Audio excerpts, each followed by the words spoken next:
What if I told you that most marriages don't fail because of cheating, money problems, or constant fighting? What if the real reason most marriages slowly die is something far more subtle? Something hiding in plain sight. Most couples plan their wedding down to the color of the napkins. They pick the perfect venue, the perfect dress, the perfect song for their first dance.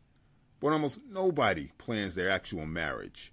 And that gap, that space between the wedding day and the rest of your life, is exactly where most marriages quietly fall apart.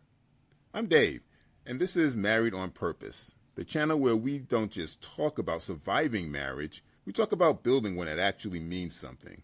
And this is the 5th step in our year-long series on taking your marriage seriously. Set goals. Real, shared, meaningful goals.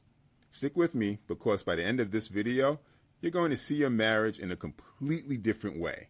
Let's get into it. Let's be honest about what happens to most marriages after the honeymoon is over. Think about Marcus and Shauna. They had a beautiful wedding. Great food, great music. Everybody was crying happy tears. They went to Cancun for 2 weeks. It was incredible. But when they got back, Marcus went right back to his 60-hour work weeks, and Shauna dove back into running her household and taking care of her mom.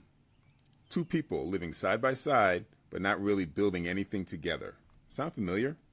That's the pattern for most couples. You get a brief honeymoon period, and even that rarely lives up to expectations, because the bride and groom haven't planned their marriage beyond the wedding. Then almost immediately, both spouses drift back to their old routines, same habits, same rhythms. Except now you have a shared mortgage and a last name. Then kids come along, or maybe kids are already in the picture, and with them come school schedules, soccer practice, parent-teacher meetings, and a household that feels like it runs you rather than the other way around.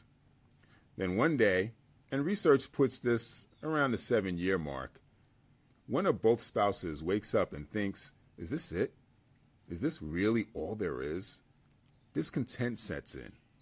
And often, one spouse starts to believe that what they really want, they simply cannot get within this marriage. We all know the statistic. Roughly half of marriages end in divorce. But here's what doesn't get talked about enough. The vast majority of the marriages that stay together, many of those couples are simply coexisting. They're not thriving. They're not building anything. They're just there. That is not the marriage God designed for you. And it's not the marriage that we want for you here at Married on Purpose. Now, when couples feel that something is missing, what do most of them do? They go to counseling, or they try to spice things up, date nights, weekend getaways, maybe a new hobby. And look, counseling can be valuable. Date nights are not a bad idea. But here's the truth. Those things are often too little, too late. The seeds for disconnection were planted long before the problems became visible. You can't put out a wildfire with a garden hose. Here's another reality. Relationship issues are inevitable. For as long as 2 people are trying to build a life together, there will be tension, disagreement, and difficulty. The world around you is constantly offering you an exit. Socially, legally, even culturally.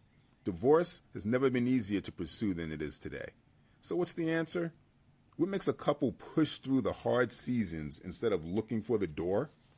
Shared goals, obtainable goals, goals that you both value more than your individual comfort. When a couple is building something together, something bigger than themselves, they have a reason to work through the hard stuff. They have something to protect. Let me give you an example. Craig and Renee were at real crossroads. They've been married for 9 years, and the spark was pretty much gone. A coach challenged them to identify one shared goal. Not a vacation, not a purchase, but something that would require both of them to contribute their best. They decided to start a small nonprofit, tutoring kids in their neighborhood. That one decision changed the entire dynamic of their marriage. Suddenly, they had something to talk about at dinner, something to plan, something to celebrate together. Goals align with your overall purpose as a couple. And we'll dive deep into what that purpose looks like in another video. But for now, hear this. Goal setting is foundational to a marriage of purpose, significance, and lasting contentment. So what kind of goals are we talking about? Let me be clear. They don't have to be grand or dramatic. They just have to be meaningful to both of you. If you're engaged, let me say this directly. Don't get married until you have compatible goals. I know that sounds bold, but I mean this. Getting aligned before the wedding is infinitely easier than trying to realign after 5 years of drifting. And here's what I want you to push beyond. Maintaining a home, raising kids, working separate careers until retirement. These are responsibilities, not goals. Goals should be about more than acquiring things, the house, the car, the retirement account. Those things matter, but they're perishable. They don't give your marriage meaning. Even financial goals should serve a deeper purpose, like building generational wealth, leaving an inheritance, or being able to give generously to those in need. Accumulating things that just belong to you, that's not a shared mission. So here are 4 powerful examples. Number 1, go into business together. Not one spouse starts a business while the other cheers from the sideline. I mean, both of you have real responsibility and real accountability.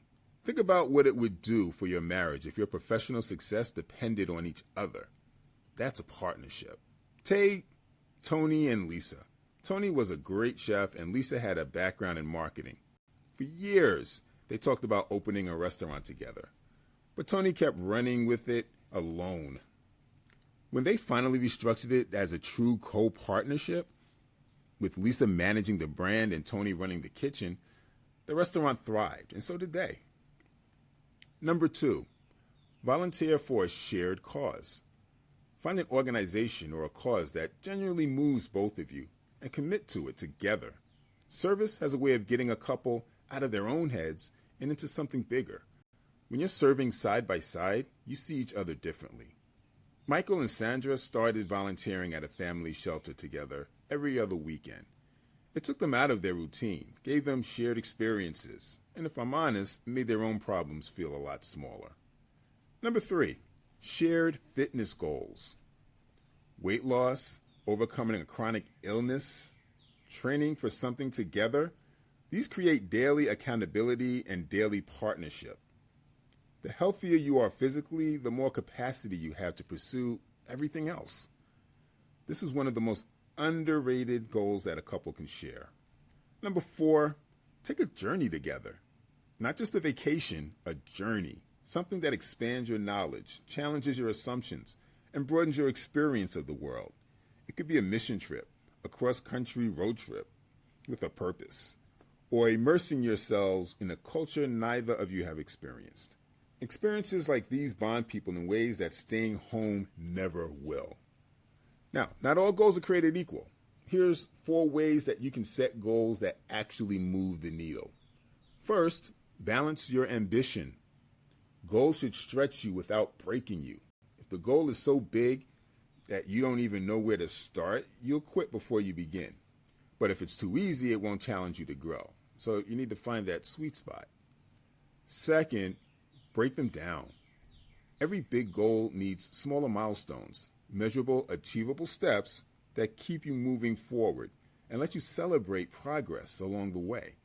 If your goal is to launch a business in 2 years, your milestone this month might be to finish your business plan draft. Third, both spouses must be all in. This is non-negotiable. Both of you need to contribute your time, your talents, and your energy. When both spouses have genuine ownership over the goal, the achievement feels shared. And that shared sense of accomplishment, it becomes fuel for working through whatever conflict or friction tries to get in the way. Fourth, align your goals with your shared purpose. The most powerful goals aren't random. They flow out of why your marriage exists. Your purpose should be captured in a marriage mission statement. And we're going to talk about exactly how to create that in an upcoming video. So make sure you're subscribed so you don't miss it.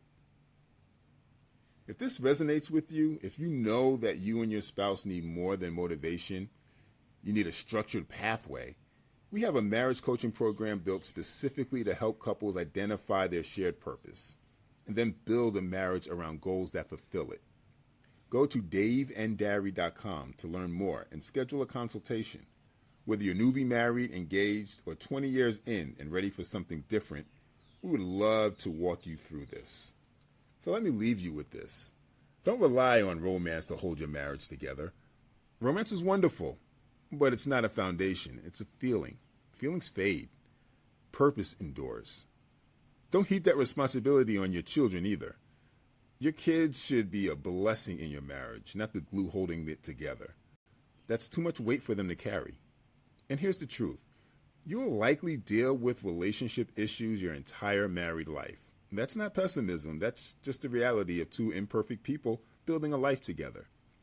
The question that will define your marriage is this: what makes it worth the effort? The answer is purpose.